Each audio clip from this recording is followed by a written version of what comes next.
Okay. So next week is Shavuos, and we say Zman Matan Torasenu.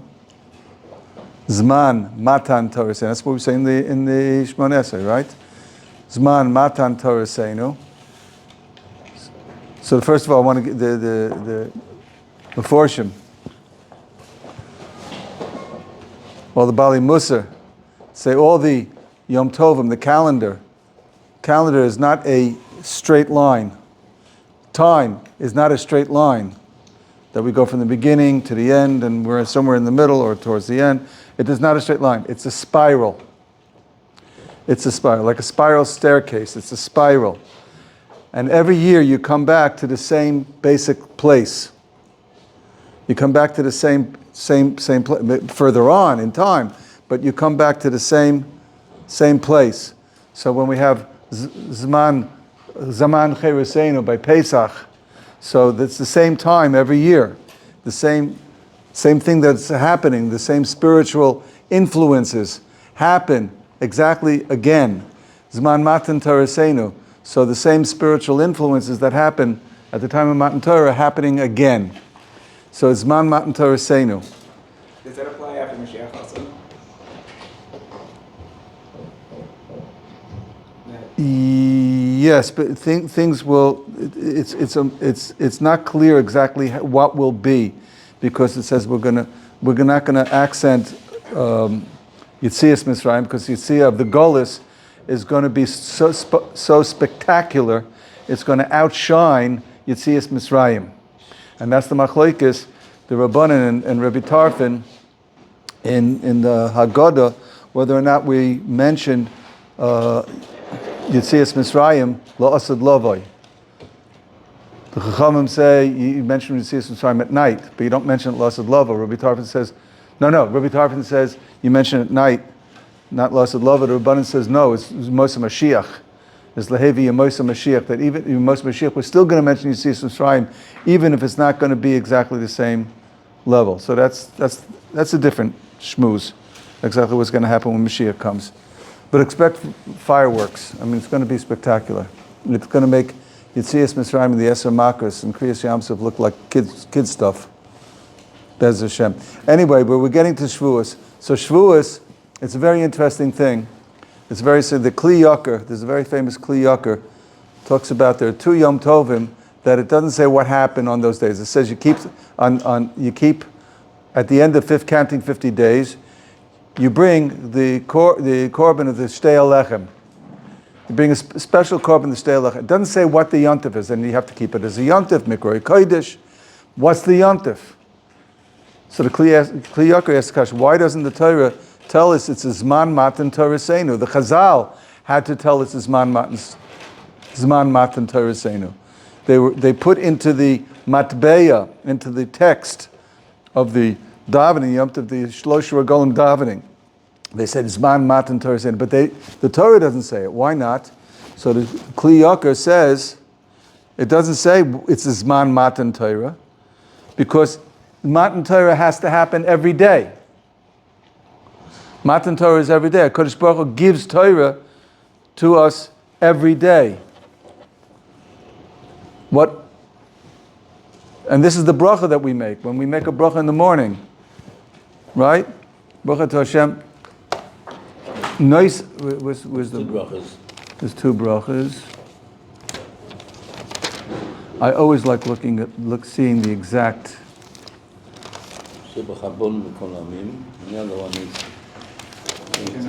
Noisein HaTorah. The bracha is Noisein HaTorah, not Nosan HaTorah. Nosan HaTorah is an event that happened in the past.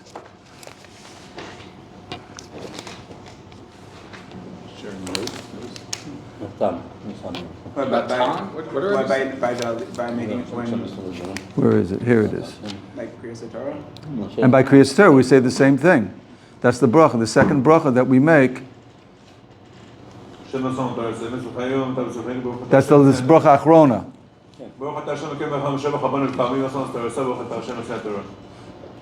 Noisein, Nosan Torah? Noisein. Noisein. So it's constantly. It's Noisein right now.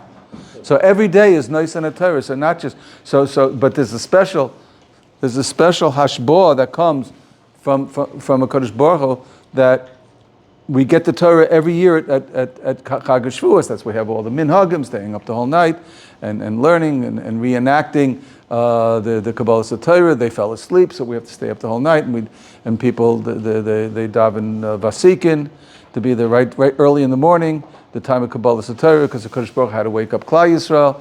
You know, he had to blow the trumpet, the alarm clock.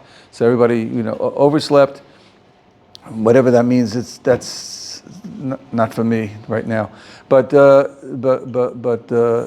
a reenactment. It's not just a reenactment. It's an actual. This is the time when this is happening, and we have to prepare ourselves for Matan Torah. But there's another lashon that Chazal uses, Kabbalah Torah. This is man Kabbalah. We have to be makabel the Torah. Now this is an issue that always bothered me. It always bothered me. What am I being makabel? First of all, it's the Torah. Kodesh Baruch Hu gave us the Torah whether we like it or not. Kofalem Hagagigas. We weren't asked about being makabel. Well, we were asked. It says, Nasa v'nishma. We were asked, do you want to makabel the Torah? And they said Nasa v'nishma. But then he was Kofalem Hagagigas, so it's a certain amount. It's muchrach.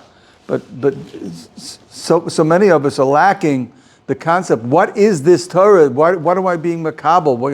What's the import of it? Why is it so important? We can learn a lot from brachas. We learn a lot from brachas. It says in every yontif by Sholosh Regalim, we daven v'hasiyenu Hashem Elokeinu es birchas moyadecha. HaKadosh Baruch Hu should lift up the bracha of each moed, of each yomtiv. What's the bracha? What is the bracha that he's lifting up? Hasiyenu.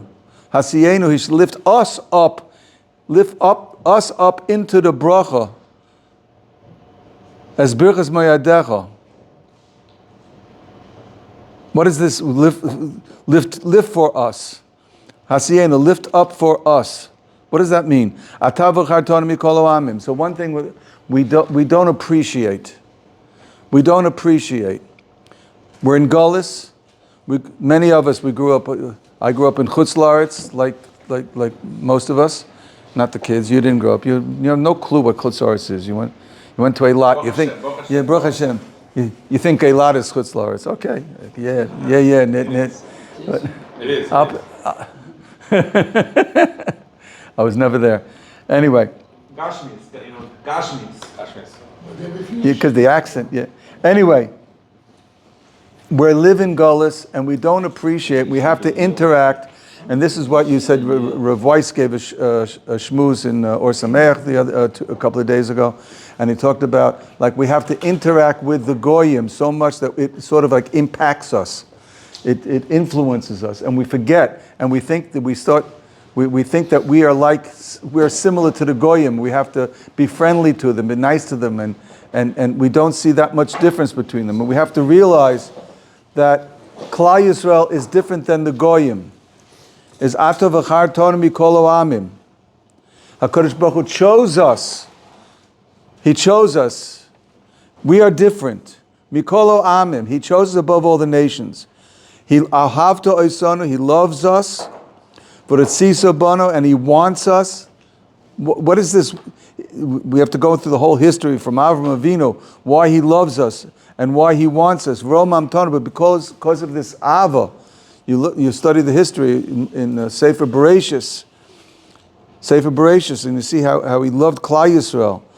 Klal Yisrael is the Ezriel Tauber once said, it's very, very simple. It's very, very simple. It's not so hard. If you look at the Goyim and their relationship to the kids, unfortunately, it's spread out to us also. And they want money. They want They want the kids to be involved in money, to become big businessmen, lawyers, whatever, doctors, accountants. This is what all the goyim want. They don't look at anything else. The more you know how to enjoy life, so you're chip off the old block. That's goyim. There's no spiritual, giving over, spiritual chinuch that they give over to the kids. Look at the Klal Yisrael. Every father? I heard a shmooze the other day, and even balabatim, people are not sitting and learning, but when they raise kids, they send them to yeshiva. What do they want? They want the kid to grow up be a Talmid Chacham. I'm not a Talmid Chacham, but I want you to be a Talmid Chacham. Whether or not the kid will come out of Talmid Chacham, that's a different story. But he's got that she'ifa, he's got that desire that he wants the kids. What does he look at his girls? She could be a nice Beis Yaakov girl. They want the kids to get married and raise a mishpacha, a Torah-dik mishpacha. That's what's in our minds. Who else does the Kodesh Baruch Hu have in this world except for the Fruma Yidden? I'm talking about the Fruma Yidden, the religious Jews, not the Jews who've gone off, but with the religious Jews. Who else does the Kodesh Baruch Hu have in this world if not for us? Many people ask, what's going to be with Klal Yisrael? What's going to be with Eretz Yisrael? I have no doubt. I have no anxiety. Anxiety, how it's going to be. It says the Yemos Mashiach is going to be a very difficult time. The Amoraim said, it should come and I shouldn't, I don't want to see the Mashiach because it's going to be such a difficult time. That's a different Shaila. And we see it's a very difficult time. And it's hard for us to, we have to cope with the news and the killing off the hostages, and they're burning up the whole the north. Hagalil Yechorev, my son pointed it out to me yesterday. This is from the Gemara in Saita. It's one of the simonim of the Mashiach coming. The Hagalil Yechorev. Last Mishnah in Sota, you're saying? Yes. Not Naharia though, Rebbe, right? Not Naharia. Not Golan. We got property there. But Klal Yisrael, I'm not worried about Klal Yisrael. As far as the Fruma Yidden, and halavai that the non-religious Jews should do tshuva, and they should, and some of them are waking up, but many of them aren't. But I've told you this before. We have to be prepared for it's going to be a reenactment of Yetzias Mitzrayim, and by Yetzias Mitzrayim it says Chamushim Olu Eretz Mitzrayim. They went out 1/5. 1/5 of the world's Jews are going to make it through to Yemos Mashiach. We're in Yemos Mashiach. The beginnings of Yemos Mashiach. But when we get into when Mashiach comes and he reestablishes the Jewish state, the Torah state, and the Jewish state, whatever, the Jewish melech. Don't use English words because they have the wrong connotations. Jewish state with a Jewish melech, a Yiddish melech. A melucha, which is a representation of a Kodesh Baruch Hu's, Hashem Yimloich. So the king is our representation of, Hashem Yimloich. So there's only going to be 1/5. What's going to happen to the 4/5? It's going to be very difficult to witness because they are our brothers. But that's what happened in Yetzias Mitzrayim. But we shouldn't. I'm not worried. Klal Yisrael, everybody all over where it's, everywhere we go, you hear, Am Yisrael Chai, Am Yisrael Chai. We're going to survive. How are you so sure? Yeah. Yes. The 1/5 that made it out. Did all 5/5 have the choice? Was there a choice that everyone chose, or was that? According to the Meforshim, it's not clear. It's one line of Gemara, and everybody, so it's they have their different interpretations of it. It's that Kodesh Baruch Hu realized they didn't want to get out. They were comfortable in Gullus, comfortable in Mitzrayim. How does it mean comfortable in Avdus? Not everybody was an Eved. Many of them were landowners. Many of them were in the government. Many of them, they were chummy with the Egyptians. And those who didn't want to get out, you look up Nosson and Vavirun. They asked a question about Nosson and Vavirun. How'd they get out? Why didn't they die in the 4/5? Because they did want to leave. They just didn't want Moshe. They believed in the Geula. There was those who believed in the Geula. Moshe Rabbeinu came and he gave the code term. Very good. He gave the code word and the Pakud Pakadati, and people believed. The 4/5 didn't believe. And the Kosh Baruch Hu, he knew they didn't believe, and they would be a ruination. They would infect, and you see, bad apple infects the whole bag. So they would be the bad apples in the box, and they would infect everybody and make the whole thing rotten. Because Kosh Baruch Hu understood what they were going to see Amalek, and they were going to see the battles, and they say, and you see, even those who went out, they said, "Oh, if only we could go back." So it was very hard. Even those who wanted to go, and they believed in the Gula, but if only we could go back. Says they tested the Kosh Baruch Hu 10 times. Imagine what it would have been with this chevra. This chevra would have ruined everything. They would have bolted and actually gone back. Because it's infectious. It's infectious. I mean, you see what's happening on college campuses. It's infectious. People, they don't even have an idea what they're demonstrating for on the college campus. But it's an infection, a mental infection that is sweeping across the globe. So bad apples, and you have a couple of instigators, and people are sheep and they follow, and that's what happens. So these people would have been bad apples, and they would have ruined it for the Klal Yisrael to go in.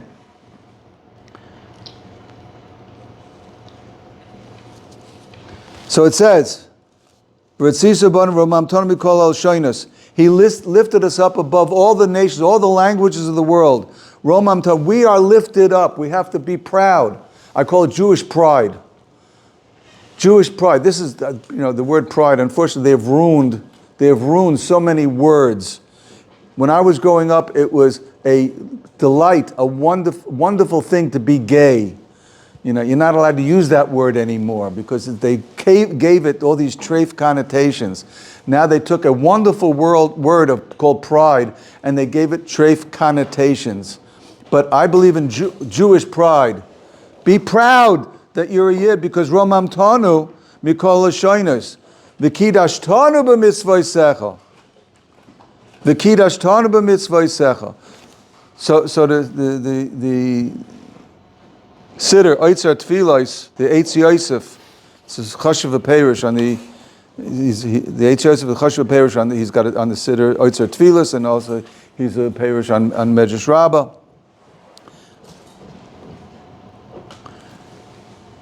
We have to understand what the Torah is. Torah is not just chukim. Torah is not just chukim like by the Goyim. What's the difference between Asher Weiss said the other day, basically the same thing, but this is a Gemara in Brachas. There's a difference between Bnei Noach and Yisroel. What's the difference between Bnei Noach and Yisroel? The real Bnei, the original Bnei Noach, the people for the time of Noach who believed in the Kodesh Baruch Hu, Musu Shelach. They believed in social order. In other words, the mitzvahs are just to create a good society, to make people into mention. Be a mensch. Don't steal. Don't kill. Be a good person. No incest. Just be a nice society. It's a societal. Humanitarian. It's a societal contract. Yeah, it's just everybody should be nice to each other, right? It's a social order. That's what Bnei Noach, the 7 mitzvahs Bnei Noach. That's all they have. But there's no deeper meaning in what they do, except as much as it's utilitarian. You can't blaspheme. What does that have to do? Because you have to believe in a Kodesh Baruch Hu. You have to have that one. You have to believe in a Kodesh Baruch Hu. If you don't believe in a Kodesh Baruch Hu, the whole society falls apart because then you make whatever laws you want. You have to realize that you are here and there's a Kodesh Baruch Hu. God created the world and you have to be good people and God is watching you, right? A good Christian, you have to be a good person and believe that God created you and be a good person. That's it. And that's it. But there's no real deeper meaning in everything that you do. So you can't blaspheme because you have to believe in the Kodesh Baruch Hu. If you blaspheme, that means you're becoming an atheist, and you deny. And you look what the atheists have done to the world. They've totally destroyed the world. You know, I mean, if a person's an atheist, they make up their own rules, and you know, I do what I want. Don't, you know, bug off, buddy. You know, don't tell me what to do. I know, you know, I'm my own boss, and everybody's it's a hefgewelt, and it creates, you know, a terrible society. So the only way you can have a good society is if you have a God-believing society. If you don't have a God-believing society, the whole thing falls apart. There were certain the morals of, you know, from as much as we know that, you know, the goyim weren't exactly moral in their own private lives, and all the, you can read all the dirt in the books, in the history books and the novels about what was going on in this. But in general, I mean, you could walk in the 1910. You could walk down New York City and not be afraid of being mugged. And a cop, all he needed was a billy stick, and that's all. He didn't need he just needed a billy stick, and that was the whole thing that he needed, and that was enough to control the populace. Now the cops have to go in New York in bulletproof, you know, cars with a submachine gun. And then kuli hai v'ulai, and then they open the window for a traffic stop, and the guy, you know, shoots him, you know.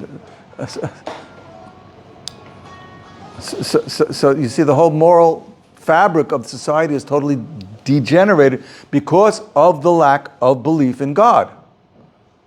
But that's not our thing. So that's a goyish chok. A Yiddish chok has a meaning, has a deeper, not only a meaning, it has a substance to it. It creates something. It has a life of its own. That's what he says. The mitzvahs of the goyim are just social contract. It's nimusim. It's culture to keep the social fabric. Yeah, democracy. But there's no shirish. There's no root to it. There's no toichen. There's no internal fabric of meaning in the chokim. By us, our mitzvahs, each mitzvah has not only a meaning, but a power, a depth. It's got a depth and it's got a power to raise the person up and give him a kedusha. It's mekadosh his soul. It's mekadosh his goof. It turns him into a different type of person. So the mitzvahs have a life and a power of their own, and that's what he gave us. V'kidashtanu b'mitzvaysecha.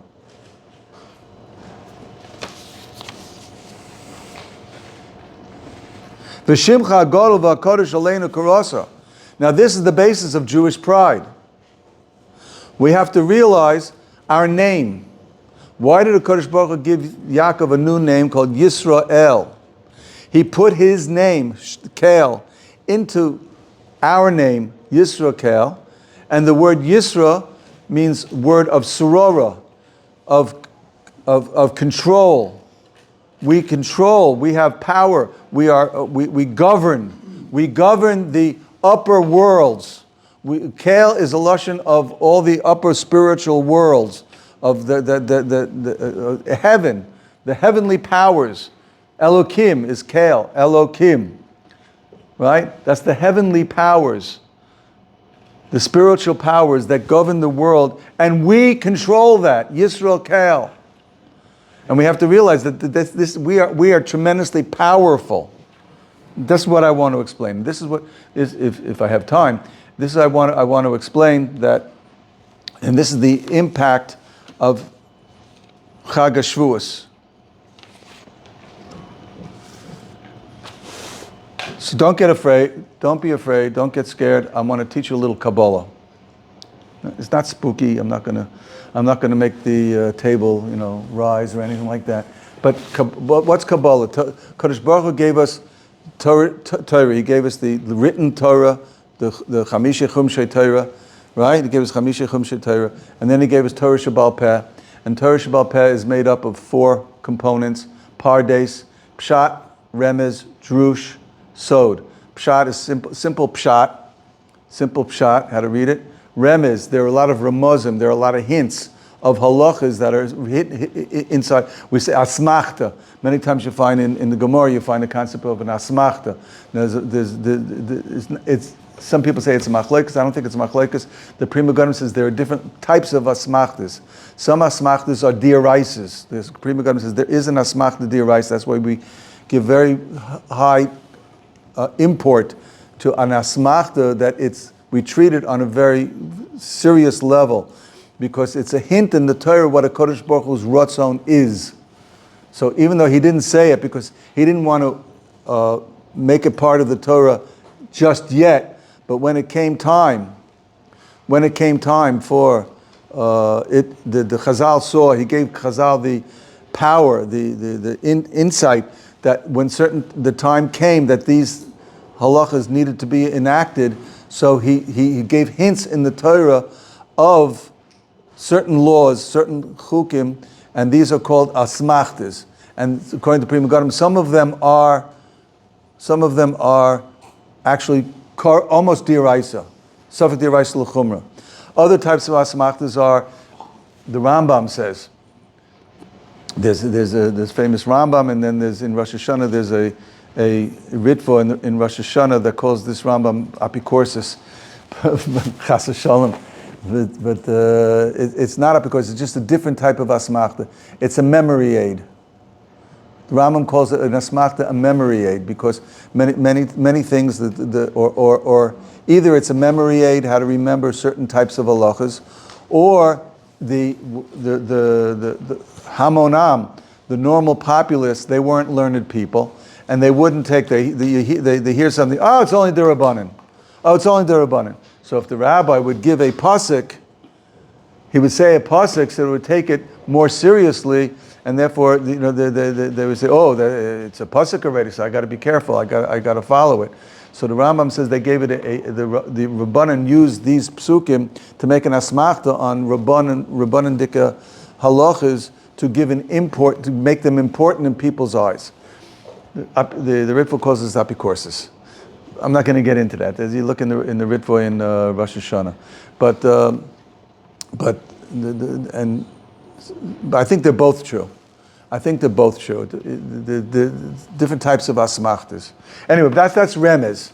Drush, we know. Drush is even more important. Drush is b'shloshes midas Torah nidreshes b'hem. From we have the halachas that are specific. That it says sit in the sukkah. It means sit in the sukkah. Then we have the shloshes midas Torah nidreshes. When we start doing drushes, it says sukkah, sukkah, sukkah, with a vav, without a vav, and we learn out the three. Tzalach l'Moshe Sinai. Tzalach l'Moshe Sinai. What do we need a drush for? It's an asmachta, but it is a drusha that it's 2 walls plus a tefach is the minimum shear of a sukkah. That we learn out from drush. That's drushes. All the drushes, the machlekes by and Rav, everybody's all up until the end of the Talmud. We're not allowed to make drushes, but the Tanoim and Amoraim, they were allowed to darshan. That's called drush. And then there's sod, so Kabbalah. These are things that's not made up. These are secrets. But this is also Torah Sinai. Kabbalah is Torah Sinai. It's part of Torah Shabbal Peh. So all, except it was kept hidden. The Ramban knew it. Rabbeinu Bechaya knew it. They said, I'll tell you, I'll merames to you a sod. I'll give you a hint of a sod. They don't tell us what the sod is, but they knew it. There are different sodas. So in the Nefesh HaChaim, a marvelous sefer, the Nefesh HaChaim written by Chaim Volozhin, the prime Talmud of the Vilna Gaon, Rav Chaim Volozhin. In the Zohar, we find a statement. It says, Bereshis bor Elokim Eser Shemaim, Bereshis, Bishvil Rashis. Who's the Rashis? Bishvil Yisroel Shenikra Rashis. Then it says, Bishvil Torah Shenikra Rashis. And he says, they're both true. We are the Rashis, and Torah is the Rashis. It says, there's a famous song that we sing on Simchas Torah. Yehi Yisroel v'yaraisa v'kodesh b'richu chadhu. It's slightly off because it's supposed to be Kuchabricho v'Yisrael v'Yaraisa. Huh? They don't sing it anymore, huh? Right? Yeah. It's an old song. Yisroel v'Yaraisa v'Kuchabrichu Chadhu. It's all one. So the Chaim Volozhin explains this. Chaim Volozhin explains this. HaKadosh Baruch Hu, when he decided to create the world, he created first a blueprint. He was master architect. Every master architect has to have a blueprint. Where's his blueprint? So he created the Torah. Now we don't understand what this Torah is that he created. He wrote it because it says the Malachim wanted the Torah. What do the Malachim need the Torah for? We need it down here for our world. But it's the fabric. This is the blueprint of all the workings of the world. And it says when he wanted it, he created the Torah, and the Torah when he spoke the Torah are his dibur. The Torah is the dibur of Hashem. And then when he created the world, b'maisa bereshis, what did he do? He looked into the Torah, and he saw bereshis bara Elokim. So he created. He made the concept of creation, whatever that means. Esa Shemayim. He saw the word Shemayim. Then he created Shemayim because it said in the Torah Shemayim. V'esa Oretz, and Esa Oretz. Then he created Oretz because it says in the Torah Oretz. Histakel bi'araisa bara alma. So the Torah is the fabric, is the architect's plan, architectural plan of the world.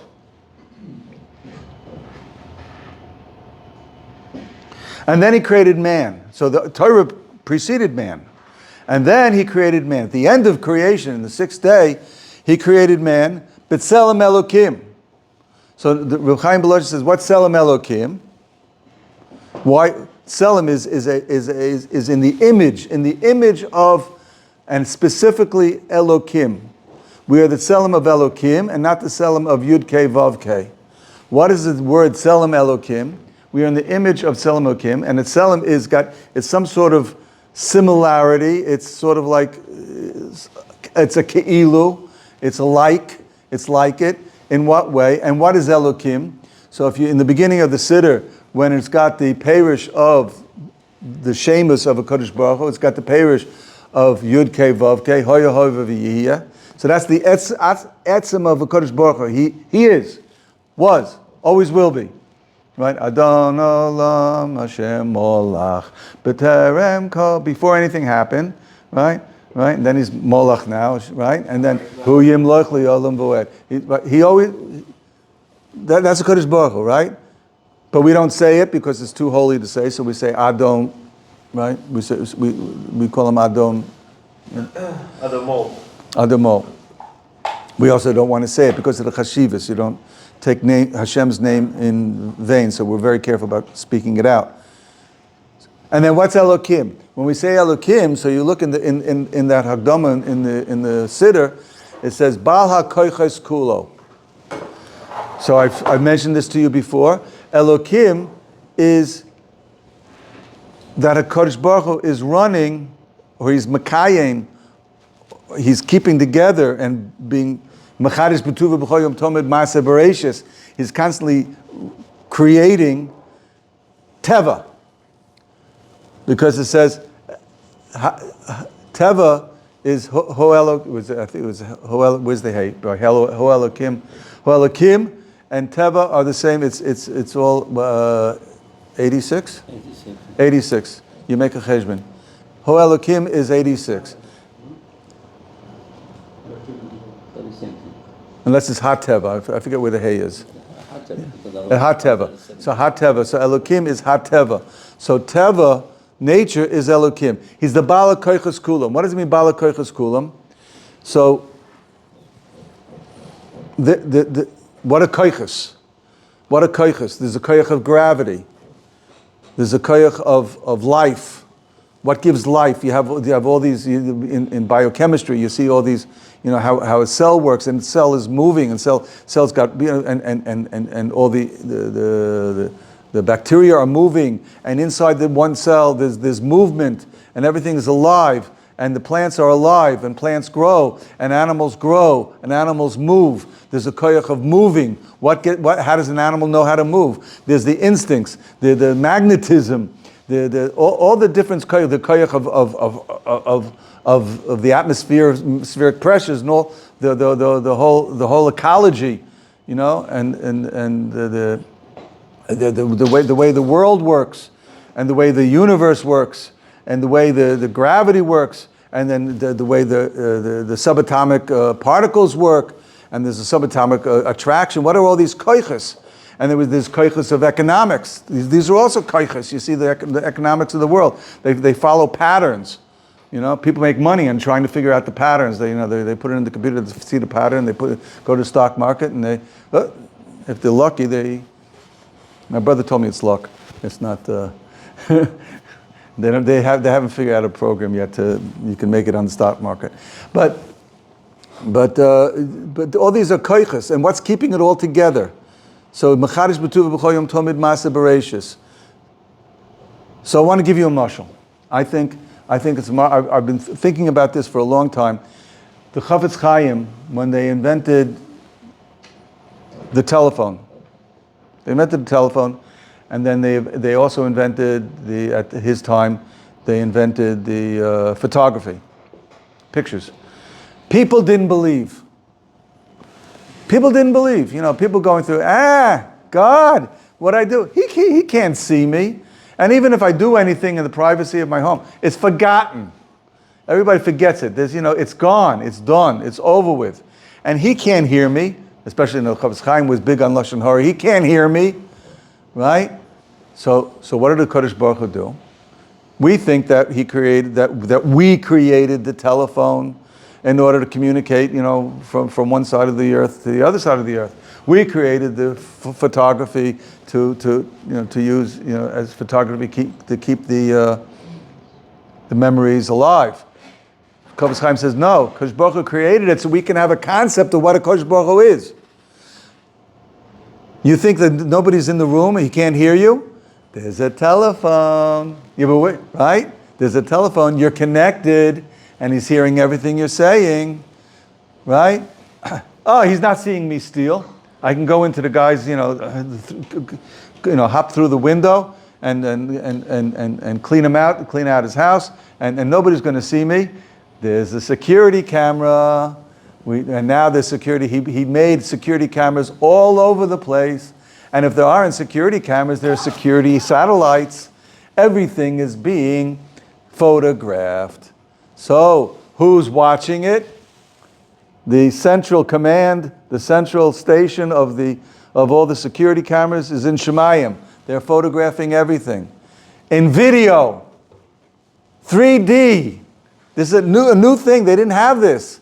3D video with voice and color, right? And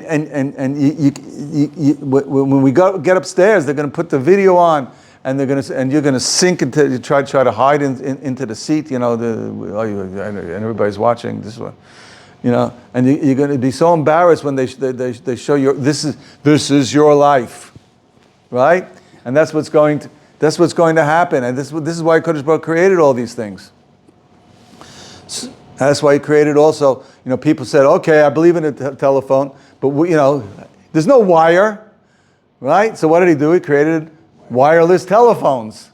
That's why we have today wireless telephones, you know, the satellite. Why is the satellite up there?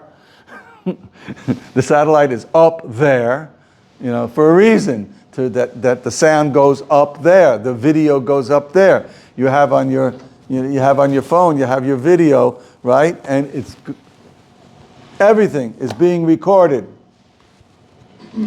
This concept of why HaKadosh Baruch Hu created all these new technologies, I think it always was interesting to me.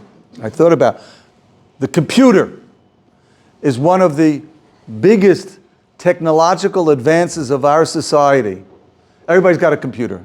It's just exploding. Everybody's got a computer, and the computers used to be the size of this room. They were like Mack trucks, a tank, you know, could knock you over, right? And it was very, very slow.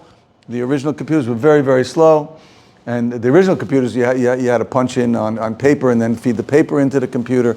And then they had the magnetic... How do you watch YouTube, Rabbi? How did that happen? Huh? How did YouTube work on the punch cards?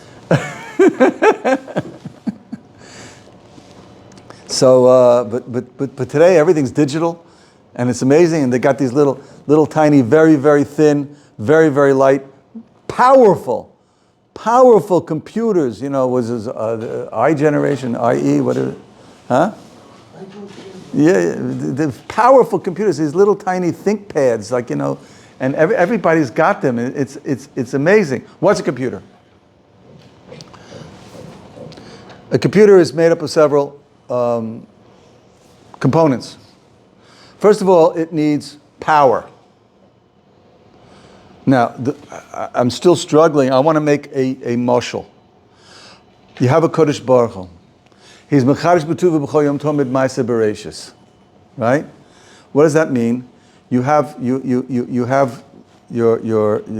programs, your videos, your Word documents and everything, right? And it's on the screen. Now, if the screen loses its juice, it doesn't, sort of like, sink down and melt into the bottom of the screen. It goes poof. Then you don't even hear the poof, It just disappears. Tohu vavohu.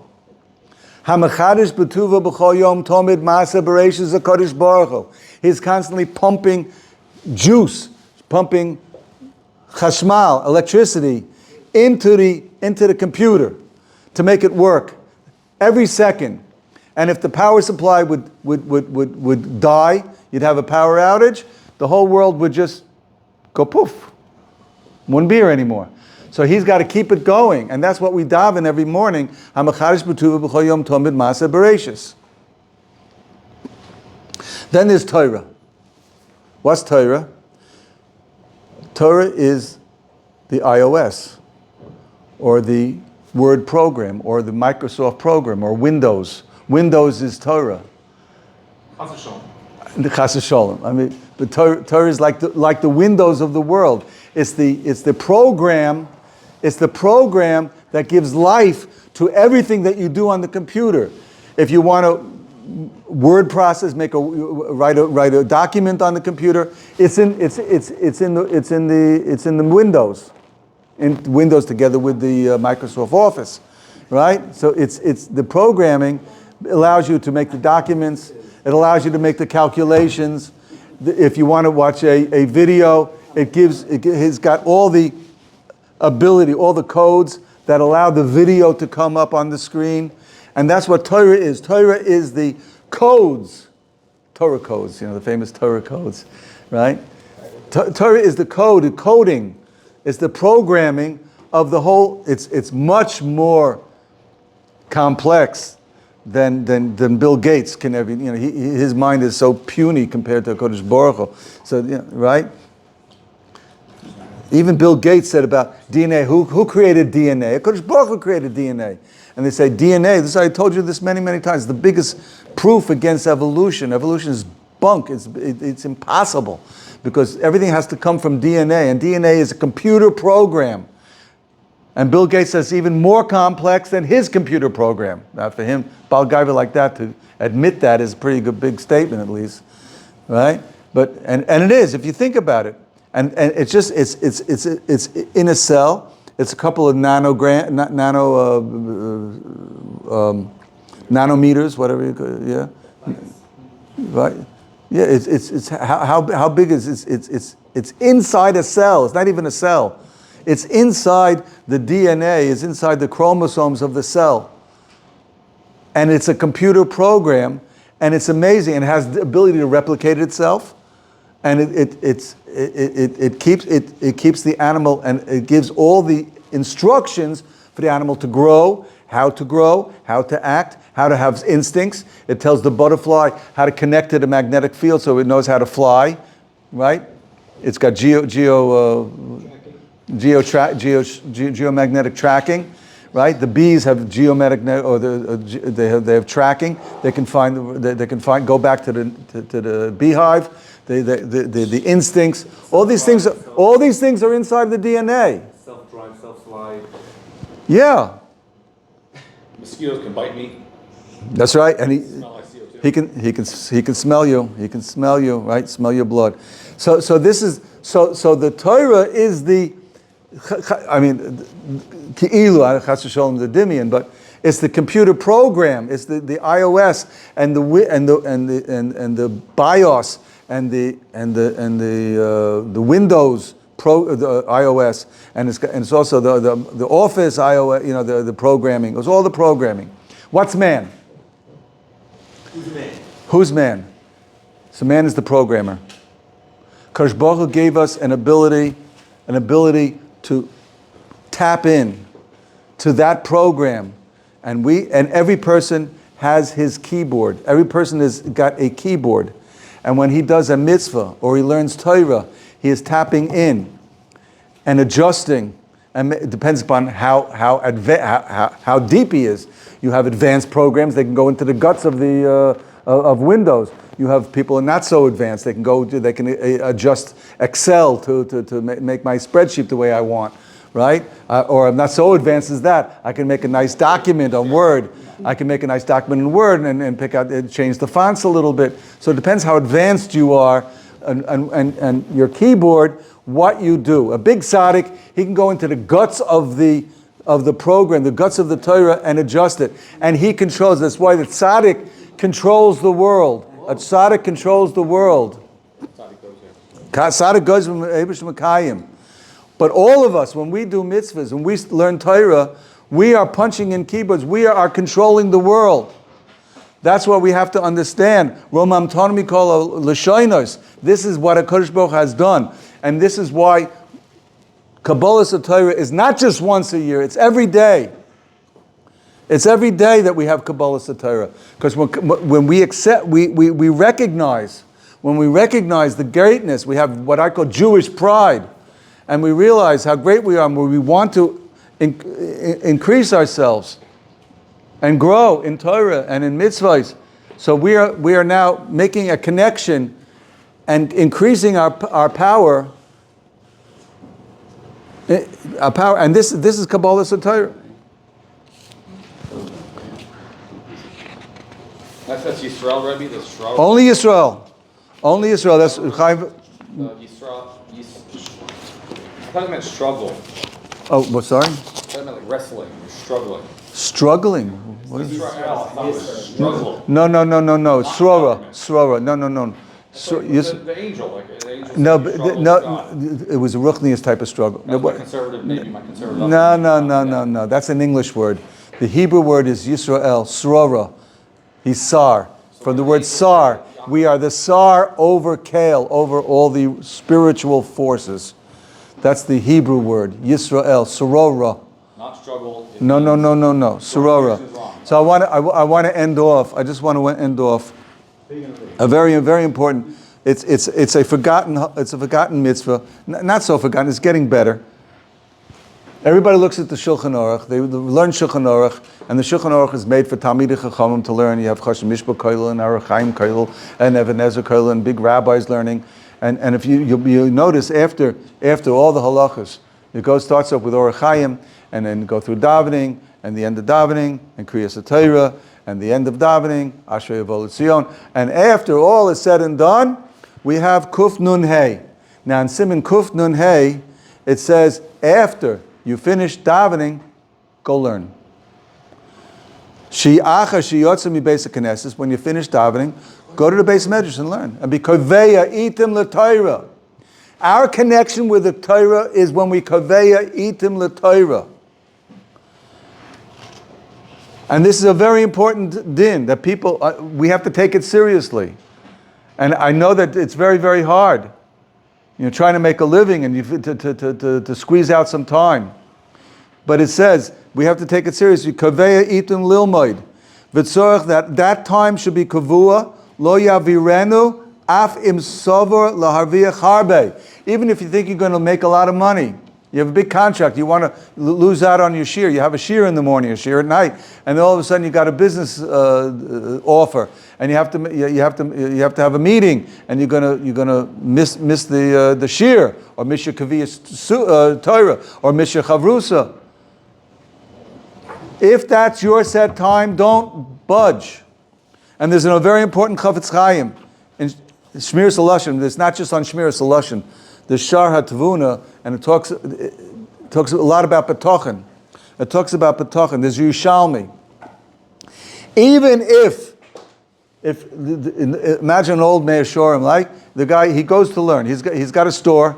Person's got a store, but after davening, he's got his set time, and he doesn't open the store until 10 o'clock or 11 o'clock, and he's got a seder in learning until he opens the store. And he getting phone calls, and he's got some clients, and they want to make a deal with him. They want to buy a massive amount of schayra, right? And it'll be a killing for him. Don't listen to them. People are screaming svachim for pragmatia, for business. No, it's Shmiras HaLashon. Shar Tvuna. Shar Tvuna. Perek Tes, yes. Bo Yavor Midas HaBetochin. It's a perek on Betochen of the Chafetz Chaim. Say, I'm not going to be Mavatal. I'm not going to be Mavatal. How is it possible? Think about this. I got 1 minute. Think about this. Kadosh Baruch Hu says to you, if a Kadosh Baruch Hu told you this is what you have to do, and this is what you want to, he wants you to do this, do you think you're going to lose out because of it? I'm following Kadosh Baruch Hu's ratzon. I want to do His will. This is what a Kadosh Baruch Hu, Ritzisa Bano. He wants us, I want Him. If He wants this, you think you're going to lose out? You're not going to lose out.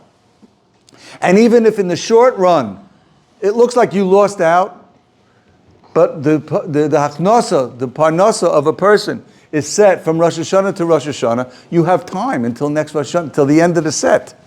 There's a time sequence, there's a time period when you're supposed to make the money. And if you lose a little here, you'll make more over there. So just be patient. And even if it looks like, this is what Chafetz Chaim says, even if it looks like you're going to lose out, you're not going to lose out. But I see so many people are not doing this and they're making millions. Right? And they are mavatal their Torah. They don't go, they mavatal this year. You also be patient. You will see down the line, he says it right, Mefurish, down the line, somewhere along the way, something's going to happen, and they're going to have expenses, the car's going to go, the roof is going to go, the boiler's going to go, the washing machine and refrigerator are going to go. They're going to be the income tax people. The mas hachnos is going to come. This is Kabbalah Satira. So B'ez Hashem, we should be zeicha next Tuesday night, next Wednesday, to Kabbalah Satira and be Makabbalah Torah more. And just remember what I said: Jewish pride. Good.